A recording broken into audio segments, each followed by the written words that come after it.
어두운 방 안유일하게 빛나고 있는 스마트폰 화면을 멍하니 바라보고 있는 당신의 모습이 보입니다. 혹은 오늘 하루도 아무렇지 않은 척 학교나 직장에서 웃으며 시간을 보냈지만 현관문을 열고 들어오는 순간 무거운 공기에 짓눌려 숨을 몰아쉬고 있지는 않으신가요? 우리는 살면서 수많은 상실을 경험하지만 부모님의 이혼이라는 사건은 단순히 한 가정이 갈라지는 것 이상의 의미를 갖습니다. 그것은 내가 태어나고 자란 세계관 자체가 뿌리째 뽑혀나가는 경험이며 나의 정체성을 구성하던 가장 거대한 퍼즐 조각이 강제로 도려내지는 과정이기도 합니다. 부모님이 이혼했다는 소식을 처음 접했을 때 여러분은 어떤 기분이셨나요? 누군가는 올 것이 왔다는 체념을 느꼈을 수도 있고 누군가는 하늘이 무너져 내리는 절망을 경험했을 겁니다. 하지만 그 순간 우리가 공통적으로 마주하는 감정은 바로 혼란입니다. 나를 지켜주던 울타리가 사라졌다는 불안감, 그리고 이제부터 내 삶이 어떻게 변할지에 대한 막연한 공포가 우리를 엄습하죠. 사실 많은 미디어나 주변 사람들은 이혼 당사자인 부모님의 감정에 주목합니다. 그들이 얼마나 힘들었을지, 왜 그런 선택을 할 수밖에 없었는지에 대해서 말이죠. 하지만 그 과정에서 정작 소외되는 것은 바로 그들의 자녀, 즉 여러분의 마음입니다. 성인이 되었든 아직 어린 시절이든 자식에게 부모의 이혼은 인생을 이혼 전과 이혼 후로 극단적으로 나누어 버리는 분기점이 됩니다. 어제까지 당연하게 누렸던 일상의 풍경들이 오늘부터는 전혀 다른 의미로 다가오기 시작하죠. 식탁 위에 놓인 의자 하나가 비어있는 것을 볼 때, 명절이나 가족 행사 때 누구에게 연락을 먼저 해야 할지 고민해야 할 때 우리는 끊임없이 내가 처한 현실을 재확인받게 됩니다. 여러분은 혹시 부모님의 이혼이 자신의 탓이라고 생각하며 밤을 지새운 적은 없으신가요? 아니면 내가 조금 더 착한 자식이었다면, 내가 공부를 더 잘했거나 부모님 사이에서 중재를 더 잘했다면 결과가 달라지지 않았을까 하는 부질없는 가정을 반복하고 있지는 않나요? 심리학에서는 이를 자기 참조적 사고라고 부르기도 합니다. 특히 자녀들은 가정 내의 불행을 자신의 책임으로 돌리려는 경향이 강합니다. 내가 존재하기 때문에 부모님이 억지로 참고 살다가 결국 폭발한 것은 아닐까 하는 죄책감이 가슴 한구석을 찌르기도 하죠. 하지만 여기서 명확히 짚고 넘어가야 할 사실이 있습니다. 부모님의 이혼은 전적으로 두 성인 사이의 관계 문제이며 결코 당신의 잘못이 아닙니다. 여러분이 어떤 선택을 했더라도, 어떤 행동을 했더라도 일어날 일은 일어났을 것입니다. 그럼에도 불구하고 우리는 자꾸만 과거를 되짚으며 후회라는 늪에 빠지곤 합니다. 이 늪에서 빠져나오기 위해 가장 먼저 해야 할 일은 지금 내가 느끼는 이 고통과 상실감이 지극히 당연한 것이라는 사실을 인정하는 것입니다. 슬퍼해도 괜찮습니다. 화를 내도 괜찮습니다. 심지어 부모님이 원망스러워 견딜 수 없어도 그것은 당신의 권리입니다. 부모라는 존재는 자녀에게 있어 세상의 전부와 같습니다. 그 전심전력이 흔들리는데 평정심을 유지한다는 것은 불가능에 가깝죠. 이 영상은 단순히 위로를 전하기 위해 만든 것이 아닙니다. 부모님의 이혼이라는 거대한 파도가 휩쓸고 지나간 자리에 홀로 남겨진 당신이 어떻게 하면 그 황폐해진 마음의 땅에 다시 꽃을 피울 수 있을지, 그 구체적이고 심리학적인 여정을 함께 걸어가 보기 위해 준비했습니다. 과연 이혼 이후 우리의 삶은 어떻게 변해갈까요? 그리고 그 변화의 소용돌이 속에서 우리는 어떻게 스스로를 지켜내야 할까요? 지금부터 그 아프지만 반드시 마주해야 할 이야기들을 하나씩 풀어보려 합니다. 여러분이 겪고 있는 그 막막함이 사실은 새로운 성장을 위한 진통일 수도 있다는 사실을 이 긴 시간을 통해 함께 확인해 보셨으면 좋겠습니다. 이혼이 확정되고 난 직후 자녀들이 겪는 첫 번째 변화는 정서적 고립감입니다. 부모님은 각자의 슬픔이나 분노 혹은 새로운 삶에 대한 정리에 몰두하느라 자녀의 내면을 살필 여력이 없습니다. 이때 자녀는 집안에서 유령이 된 것 같은 기분을 느낍니다. 부모님 앞에서 울 수도 없고 그렇다고 웃을 수도 없는 애매한 상황 속에서 감정을 억누르는 법을 배우게 되죠.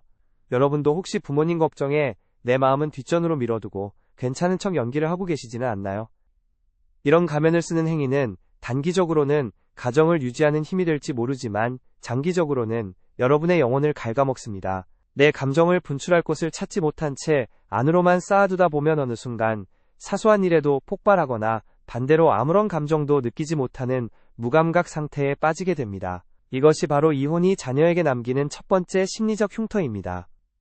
또한 경제적 환경이나 거주 환경의 변화는 현실적인 스트레스로 다가옵니다. 정든 집을 떠나야 하고 나 경제적인 수준이 급격히 낮아지는 경험은 자녀에게 커다란 박탈감을 줍니다. 친구들에게 나의 상황을 설명해야 할지 말아야 할지 고민하는 과정에서 자존감은 바닥을 치기도 하죠. 결혼식이나 졸업식 같은 인생의 중요한 순간마다 부모님을 한자리에 모실 수 없다는 사실을 깨닫게 될 때마다 가슴 한구석이 서늘해지는 기분을 느끼기도 합니다. 이런 현실적인 변화들은 우리의 무의식 속에 한 가지 씨앗을 심어 놓습니다. 그것은 바로 인간관계에 대한 불신입니다. 가장 신뢰했던 영원할 줄 알았던 부모님의 관계가 깨지는 것을 목격하면서 세상에 영원한 사랑은 없다거나 결국 모든 관계는 끝이 난다는 비관적인 전망을 하게 되는 것이죠. 혹시 여러분도 누군가와 깊은 관계를 맺는 것이 두렵지는 않으신가요? 상대방이 나를 떠날까봐 전전긍긍하거나 아예 상처받지 않기 위해 마음의 문을 굳게 닫고 있지는 않나요? 이것은 부모의 이혼이 자녀의 연애관이나 결혼관에 미치는 지대한 영향 중 하나입니다. 부모의 불행을 되풀이하지 않겠다는 강박관념이 오히려 건강한 관계 형성을 방해하기도 합니다. 너무 완벽한 상대만을 찾으려 하거나 작은 다툼에도 이별을 예감하며 극도로 불안해하는 모습들이 나타나곤 하죠. 하지만 기억하세요. 부모님의 실패가 곧 당신의 실패를 의미하는 것은 아닙니다. 그들의 관계와 당신의 관계는 엄연히 별개의 영역입니다. 우리는 이제 이 혼란스러운 변화들을 하나씩 정리해 나갈 필요가 있습니다. 부모님이 남긴 감정의 찌꺼기들을 왜 내가 고스란히 떠안아야 하는지 의문이 생길 수도 있습니다. 억울할 수도 있습니다. 하지만 이 변화를 직시하는 것만이 극복의 첫걸음이 됩니다. 변화된 삶을 부정하는 것이 아니라 바뀐 풍경 속에서 내가 서 있을 자리를 다시 찾는 과정이 필요합니다. 그 과정에서 우리는 필연적으로 부모라는 존재를 한 인간으로 바라보는 단계를 거치게 됩니다. 나를 지켜주는 완벽한 신과 같은 존재가 아니라 실수를 하고 감정에 휘둘리며 때로는 이기적인 선택도 하는 나약한 한 인간으로 말이죠. 이 깨달음은 무척 고통스럽지만 동시에 당신을 부모의 영향력으로부터 독립시키는 열쇠가 되기도 합니다. 여러분의 지금 삶은 어떤 모습인가요? 부모님의 이혼이라는 사건이 당신의 일상을 어디까지 침범했나요? 그 침범당한 영역들을 하나씩 되찾아오는 작업, 그것이 우리가 앞으로 함께 해나갈 일입니다. 단순히 견디는 것이 아니라 이 아픔을 자양분 삼아 더 단단한 자아를 구축하는 방법들에 대해 깊이 있게 들어가 보려 합니다. 이후의 이야기는 좀 더 구체적인 심리적 변화와 그 변화들이 우리의 일상에 어떤 식으로 발현되는지, 그리고 그 과정에서 우리가 흔히 저지르는 실수들에 대해 다뤄볼 예정입니다. 여러분이 지금 느끼는 그 막막함이 사실은 새로운 길을 찾기 위한 나침반이 될 수 있음을 믿으셔도 좋습니다. 우리가 잃어버린 것은 가정의 형태일 뿐 여러분의 인생 자체가 아니니까요. 잠시 숨을 고르고 여러분의 내면에서 들려오는 목소리에 귀를 기울여 보시기 바랍니다. 지금 당신의 마음은 어떤 색깔인가요? 그 색깔이 무엇이든 우리는 그것을 부정하지 않고 그대로 받아들이는 연습부터 시작할 것입니다. 세상이 흔들려도 당신이라는 중심은 무너지지 않도록 이제 더 깊은 마음의 골짜기로 내려가 보겠습니다. 부모님의 이혼이라는 거대한 풍랑이 지나간 뒤 우리 내면에서는 이전과는 전혀 다른 심리적 기제들이 작동하기 시작합니다. 가장 먼저 나타나는 현상은 역할의 전도입니다. 심리학에서는 이를 부모화라고 부르는데, 자녀가 부모의 정서적 공백을 메우기 위해 마치 부모의 부모가 된 것처럼 행동하는 현상을 말합니다. 슬픔에 잠긴 어머니를 달래기 위해 자신의 감정을 숨기고 어른스럽게 행동하거나 의기소침해진 아버지의 눈치를 보며 집안 분위기를 살피는 것이죠. 여러분도 혹시 일찍 철이 들어버렸다는 소리를 듣지는 않으셨나요? 그 칭찬이 때로는 가슴 아프게 들리지 않았나요? 철이 빨리 들었다는 것은 사실 내면의 아이가 충분히 보호받지 못하고 강제로 성장해야만 했던 슬픈 훈장과 같습니다. 부모님의 갈등을 지켜보며 자란 자녀들은 주변 사람들의 기분을 살피는 데 아주 예민해집니다. 누군가의 표정이 조금만 어두워져도 내가 무얼 잘못했나, 혹은 이 상황을 내가 해결해야 해 라는 강박적인 책임감을 느끼게 되죠. 이러한 성향은 사회생활에서 배려심 깊은 사람으로 평가받게 만들기도 하지만 정작 본인의 에너지는 바닥을 드러내게 만듭니다. 타인의 감정을 돌보느라 정작 자신의 마음이 썩어가는 줄은 모르는 겁니다. 또한 이 시기에 많은 이들이 겪는 것이 만성적인 불안입니다. 언제든 소중한 것이 사라질 수 있다는 공포가 무의식에 자리 잡습니다. 누군가 나에게 호의를 베풀어도 이 친절이 언제 끝날까를 먼저 걱정하게 되고, 행복한 순간에도 곧 불행이 닥칠 거야 라며 스스로 브레이크를 겁니다. 여러분은 행복을 온전히 누리는 것이 사치처럼 느껴지거나 왠지 모를 불안감에 뒤를 돌아본 적은 없으신가요? 이것은 상실에 대한 방어 기제입니다. 다시는 상처받지 않기 위해 미리 최악의 상황을 가정하고 마음의 준비를 하려는 처절한 노력인 셈이죠. 분노의 방향 또한 복잡해집니다. 한쪽 부모를 선택해야 한다는 압박 감옥은 나를 버려두고 자신의 행복을 찾아 떠난 부모에 대한 원망이 독처럼 쌓입니다. 하지만 그 분노를 직접 표출하기란 쉽지 않습니다. 부모님 또한 피해자처럼 보이기 때문이죠. 갈 곳 잃은 분노는 종종 자기 자신을 향합니다.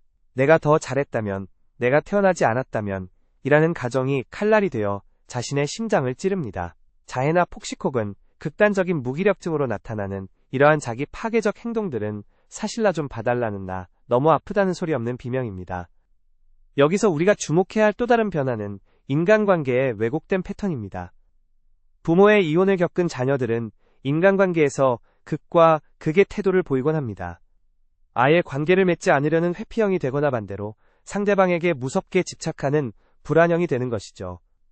상대방이 연락이 조금만 늦어도 버림받았다는 공포에 휩싸여 상대를 들볶거나 반대로 상대가 가까워지려 하면 겁을 먹고 먼저 밀어내버립니다. 여러분의 연애는 어떠셨나요? 혹시 부모님이 보여준 불화의 장면들이 데자비처럼 당신의 관계 속에서 반복되고 있지는 않나요? 우리는 이를 대물림되는 트라우마라고 부릅니다. 부모님이 서로를 비난하고 상처 주던 방식이 나도 모르게 나의 대화 습관에 배어나오는 것이죠. 사랑하는 사람에게 상처를 주면서도 멈추지 못하고 돌아서서 후회하며 자책하는 악순환. 이것은 당신이 나쁜 사람이어서가 아니라 건강하게 갈등을 해결하는 모델을 본 적이 없기 때문에 발생하는 학습된 무기력의 결과입니다. 하지만 여러분 절망하기엔 이릅니다. 이 모든 변화는 당신이 살아남기 위해 선택한 생존 전략이었습니다. 혼란스러운 가정 환경 속에서 나를 지키기 위해 감정을 죽여야 했고, 버림받지 않기 위해 눈치를 봐야 했으며 상처받지 않기 위해 벽을 쌓아야 했던 것입니다. 그 전략들은 그 당시의 당신에게는 최선의 선택이었습니다. 다만 이제는 그 낡은 전략들이 지금의 당신을 가로막고 있다는 사실을 깨달아야 할 때입니다. 우리는 이제 질문을 던져야 합니다. 언제까지 부모님의 과거에 나의 현재를 저당 잡혀 살 것인가? 부모님이 실패한 결혼 생활이 나의 인생 전체를 규정하도록 내버려 둘 것인가? 물론 쉽지 않은 질문입니다. 부모라는 거울이 깨져버린 상황에서 나라는 존재를 어떻게 정의해야 할지 막막할 수밖에 없으니까요. 하지만 거울이 깨졌다고 해서 당신의 얼굴이 사라진 것은 아닙니다. 단지 파편에 비친 당신의 모습이 일그러져 보일 뿐이죠. 이제 우리는 그 파편들을 하나씩 치우고 가짜 거울이 아닌 진짜 나의 모습을 찾아가는 연습을 해야 합니다. 부모의 감정 쓰레기통 역할을 그만두고 그들이 던진 무거운 책임감을 내려놓는 연습 말입니다. 그것은 부모를 사랑하지 않겠다는 뜻이 아닙니다. 부모를 한 명의 독립된 성인으로 인정하고 그들의 선택에 대한 책임을 그들에게 돌려주는 건강한 분리를 의미합니다. 여러분 지금 가슴속에 뭉쳐있는 응어리가 느껴지시나요? 그것이 분노든 슬픔이든 혹은 알 수 없는 공허함이든 괜찮습니다. 그 감정들을 억지로 누르지 마세요. 오히려 그 감정들에게 이름을 붙여주고 말을 걸어보세요. 아내가 지금 버림받을까봐 무서워하고 있구나. 내가 지금 부모님 대신 미안해하고 있구나 하고 말이죠. 자신의 감정을 객관화해서 바라보는 것만으로도 그 감정의 파도에 휩쓸리지 않을 힘이 생깁니다. 이혼 이후의 삶은 분명 고단합니다. 남들은 평범하게 누리는 가족이라는 울타리가 나에게는 깨진 유리 파편, 가득한 가시밭길처럼 느껴질 수 있습니다. 하지만 이 가시밭길을 통과한 사람만이 가질 수 있는 깊이가 있습니다. 타인의 아픔을 예민하게 감지하는 공감 능력 무너진 환경 속에서도 삶을 일구어 나가는 회복 탄력성 그리고 관계의 소중함을 누구보다 절실히 아는 마음. 이것은 평탄한 길만 걸어온 사람들은 결코 가질 수 없는 당신만의 강력한 무기가 될 것입니다. 이제 다음 단계로 넘어가려 합니다. 변화를 인식하고 감정을 마주했다면 이제는 구체적으로 어떻게 이 상처를 치유하고 새로운 삶의 지도를 그려나갈 것인지에 대한 이야기입니다. 단순히 시간이 해결해주길 기다리는 것이 아니라 능동적으로 나의 삶을 재구성하는 방법들 말이죠. 부모님의 이혼이라는 사건이 당신의 인생에서 가장 아픈 기억일 수는 있지만 가장 중요한 주제가 되게 하지는 마세요. 당신의 인생 교향곡에서 이혼은 하나의 슬픈 악장일 뿐 전체 노래는 여전히 당신이 지휘하고 있다는 사실을 잊지 마십시오. 어떤 구체적인 행동들이 우리를 이 늪에서 건져 올릴 수 있을까요? 그리고 나를 괴롭히던 그 과거의 유령들과는 어떻게 작별을 고해야 할까요? 이제 그 해답을 찾기 위한 마지막 여정을 시작해 보겠습니다. 여러분은 혼자가 아닙니다. 이 길을 먼저 걸어간 수많은 이들의 발자국이 당신의 길잡이가 되어줄 것입니다. 잠시 심호흡을 하고 당신의 진정한 독립을 향한 첫걸음을 내디뎌 봅시다. 이제 우리는 가장 중요한 질문 앞에 서 있습니다. 이 상처를 어떻게 극복하고 무너진 일상 위에서 어떻게 나만의 성을 다시 쌓아 올릴 것인가 하는 문제입니다. 극복의 첫 번째 단계는 바로 경계 세우기입니다. 부모님의 불행은 부모님의 것이고 나의 인생은 나의 것이라는 명확한 선을 긋는 것이죠. 부모님이 서로를 비난하며 당신을 메신저로 이용하려 할 때 혹은 한쪽의 편을 들라고 강요할 때 여러분은 단호해져야 합니다. 두 분의 문제는 두 분이 해결하셨으면 좋겠어요. 저는 자식으로서 두 분 모두를 사랑하고 싶어요. 라고 말할 용기가 필요합니다. 여러분 부모님을 실망시킬까봐 두려워하지 마세요. 당신이 부모의 감정적 대리인이 되기를 거부할 때 비로소 당신의 진짜 삶이 시작됩니다. 두 번째는 내면의 아이를 달래주는 작업입니다. 부모의 이혼을 겪은 우리 아내는 여전히 겁에 질려 울고 있는 어린아이가 살고 있습니다. 그 아이는 나 때문에 엄마 아빠가 헤어진 거야? 이제 아무도 나를 사랑하지 않으면 어떡하지? 라며 떨고 있죠. 이제는 성인이 된 혹은 조금 더 자란 당신이 그 아이의 손을 잡아주어야 합니다. 거울을 보고 스스로에게 말해주세요. 그건 네 잘못이 아니었어. 그때 정말 무서웠지? 이제 내가 너를 지켜줄게. 너는 충분히 사랑받을 자격이 있어. 라고 말이죠. 이 유치해 보이는 과정이 심리학에서는 자기자비, self-compassion 라고 불리는 아주 강력한 치유의 과정입니다. 또한 건강한 관계에 대한 새로운 모델을 찾아 나서야 합니다. 부모님이 보여준 모습이 세상의 전부가 아님을 증명해줄 수 있는 멘토나 건강한 가정을 꾸리고 있는 지인들을 곁에 두세요. 그들이 갈등을 어떻게 대화로 풀어나가는지 서로의 다름을 어떻게 존중하는지 관찰하며 배우는 겁니다. 사랑은 타고나는 감정이 아니라 학습하고 연습하는 기술입니다. 부모님께 배우지 못한 그 기술을 이제부터 스스로 습득해 나가면 됩니다. 실패한 지도를 들고 있다고 해서 목적지에 도착할 수 없는 건 아닙니다. 당신은 새로운 지도를 그릴 능력이 충분히 있습니다. 이혼이라는 경험은 당신에게서 많은 것을 앗아갔지만 역설적으로 가장 본질적인 질문을 던져주기도 했습니다. 진정한 가족이란 무엇인가? 행복한 삶이란 어떤 모습인가? 에 대해 남들보다 훨씬 깊이 고민하게 만들었죠. 이 고민의 시간들은 당신을 훨씬 더 성숙하고 단단한 사람으로 변화시켰을 겁니다. 이제 그 상처를 흉터로 남겨두지 말고 훈장으로 바꾸어 보세요. 나는 부모님의 이혼을 겪었지만 그럼에도 불구하고 나 자신을 사랑하고 타인과 건강하게 소통할 줄 아는 사람이다. 라는 자부심을 가지셔도 좋습니다. 시청자 여러분, 오늘 우리가 나눈 이야기들이 여러분의 마음속에 어떤 울림을 주었나요? 혹시 영상을 보는 내내 누군가가 내 마음을 들여다보는 것 같아 눈시울이 붉어지지는 않으셨나요? 만약 그랬다면 그것은 당신의 마음이 이제 치유될 준비가 되었다는 신호입니다. 고통은 그것을 직시하고 인정하는 순간부터 힘을 잃기 시작하니까요. 부모님의 이혼은 당신의 인생에서 분명 커다란 사건이었지만 당신이라는 책의 마지막 장은 아닙니다. 그저 중간 어디쯤 위치한 조금 길고 어두운 터널이었을 뿐이죠.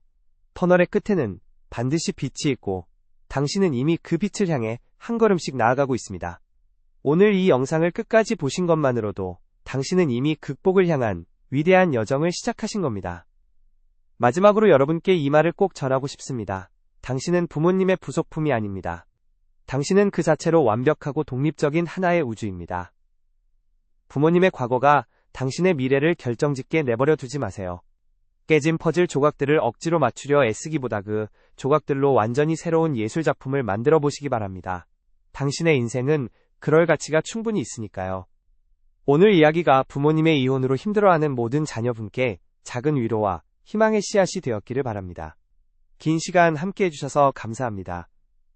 여러분은 혼자가 아닙니다. 당신의 모든 눈물과 아픔을 진심으로 응원합니다. 지금까지 심리학 채널이었습니다. 조심히 돌아가세요. 그리고 오늘 밤은 부디 평온한 잠을 이루시길 바랍니다.